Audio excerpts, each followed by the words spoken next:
What's up guys et bienvenue dans cette nouvelle vidéo. Si vous souhaitez soutenir la MSOC 19, vous avez en lien de description notre compte Tipeee. Dans cette vidéo spécialement dédiée aux débutants, on va pointer du doigt les différents éléments à avoir sur sa réplique.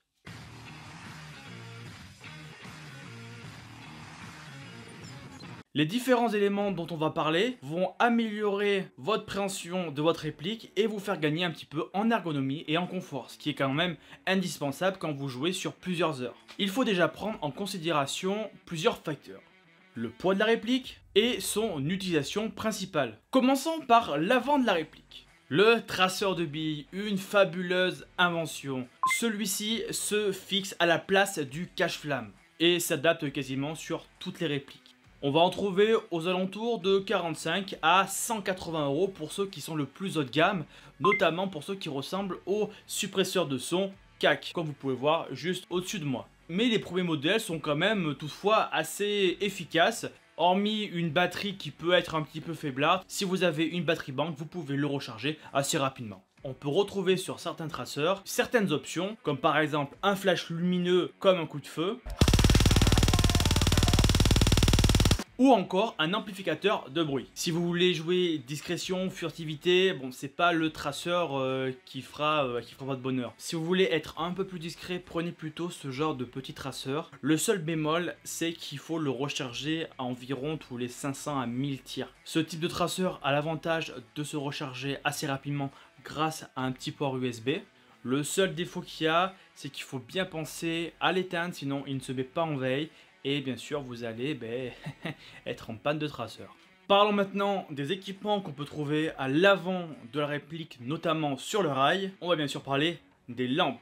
Je vais casser certaines idées reçues, mais les lampes cheap, des fois, éclairent beaucoup mieux que des lampes RS. L'exemple le plus récent, ça a été avec la X300 de chez Surefire, qui est indiquée à 260 lumens de mémoire, versus une lampe de chez Element. Je vous garantis que la lampe de chez Element éclaire plus que la Surefire. Bien sûr, elle n'a pas les mêmes propriétés que la Surefire, mais en termes d'utilisation, en termes de lumens, on est un petit peu plus au-dessus. On va trouver des lampes, bien sûr, entre 15 et 900 € la lampe. Pour l'airsoft, des lampes à 900 balles, ça sert à rien. Des lampes à 15 €, ça ne sert à rien non plus parce que souvent elles ont des lumens inférieurs à 200 et vous allez à rien y voir. Si vous avez un budget entre 60 et 100 €, je vous invite à vous rabattre vers les produits M3X et WMX200 qui sont produits à la base par Insight, qui valent très cher, mais Night Evolution, FMA ou encore Element vont sortir des produits entre 60 et 100 € qui sont vraiment très bien, qui sont très qualitatifs et qui ont une bonne durée de vie.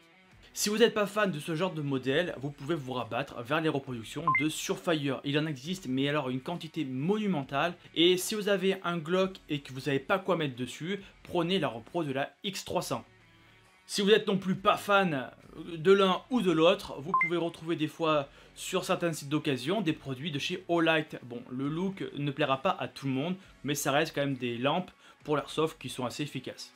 Pour rajouter un peu de bling bling, on va parler des éléments qui vont aussi de pair avec la lampe.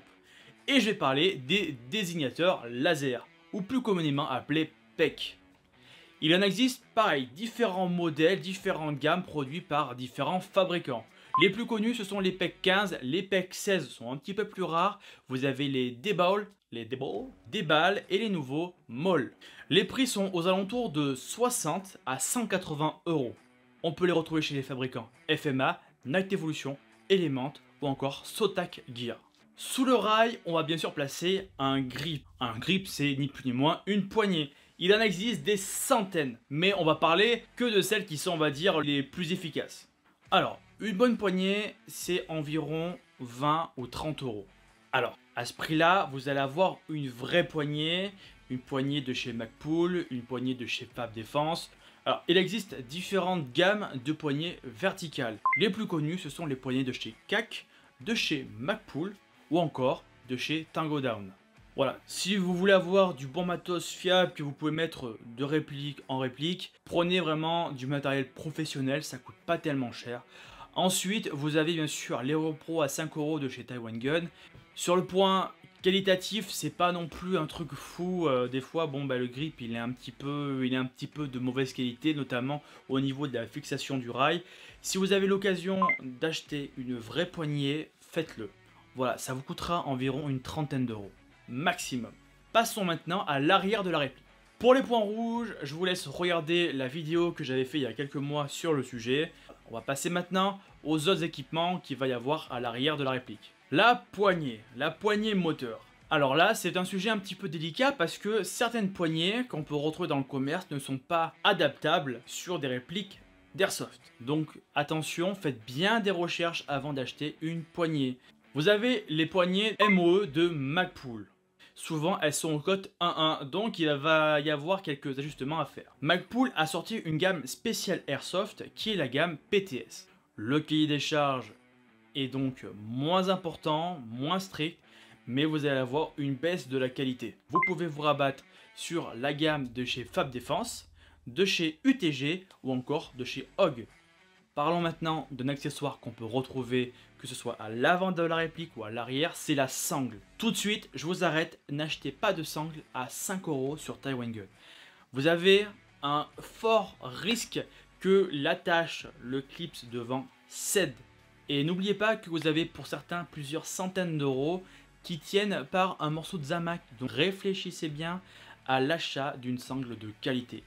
Pour cela, je vais vous parler des sangles de chez BFG qui sont aux alentours de 30 à 60 € en occasion. Il y a une large gamme, on ne va pas parler de tout, mais la plus connue c'est la sangle Viker avec ou sans pad. Il y a deux versions. Je vous conseille avec le pad, c'est un peu plus confort.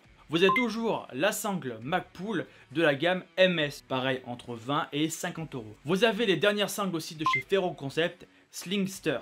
BFG a sorti un adaptateur qui va se glisser en fait sur la lanière de votre sangle. Avec une fixation QD, vous allez pouvoir la passer de 1 à 2 points. Le dernier élément à changer sur votre réplique, c'est bien sûr la crosse. Si vous avez une crosse crâne traditionnelle, gardez-la. Souvent, c'est les plus pratiques pour mettre une batterie, pour l'enlever. Voilà, c'est pas prise de tête. Les crosses, ça se discute pas. Prenez la crosse qui vous plaît. Il y en a plein. Pensez bien aux cotes. Attention, il y a des répliques qui ont des cotes un petit peu bizarres. Donc, pensez bien à vérifier les dimensions du tube de crosse avant d'acheter, bien sûr, votre crosse. Voilà, j'espère que cette vidéo vous aura aidé à choisir quelques éléments à mettre sur votre réplique. Je vous dis à la semaine prochaine et n'oubliez pas surtout de vous abonner à notre chaîne. Merci à vous et à très bientôt.